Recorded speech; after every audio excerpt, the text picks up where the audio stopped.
என்னன்னா கர்ணனின் இறுதியான கேள்விகளும் ஸ்ரீகிருஷ்ணரின் விளக்கங்களும்.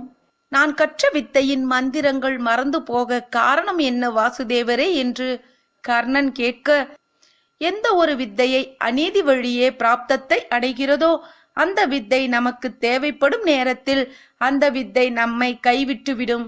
இது பரசுராமனின் சாபம் அல்ல அங்கதேசத்து அரசே, இதுவே இறைவனின் நியதி. ஆனால் என் விருப்பத்தினால் விரும்பி அந்த வித்தையை அரும்பாடுபட்டு கற்றது உண்மை அல்லவா வாசுதேவரே? அவ்வாறு இருக்க வித்தையை ஏன் மறக்கும் நிலை கொண்டேன் என்றார் கர்ணன். அதற்கு கிருஷ்ணரோ, அந்த வித்தையை கற்க காரணம் என்ன? நீ உண்மையில் வித்தையின் மகத்துவம் அறிவாயா?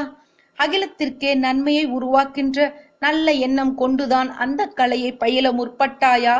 இல்லை உனக்கு நேர்ந்த அவமானத்திற்கு பழிவாங்க அக்கலையை பயில முயற்சி மேற்கொண்டாயா? உண்மையில் குருவிடம்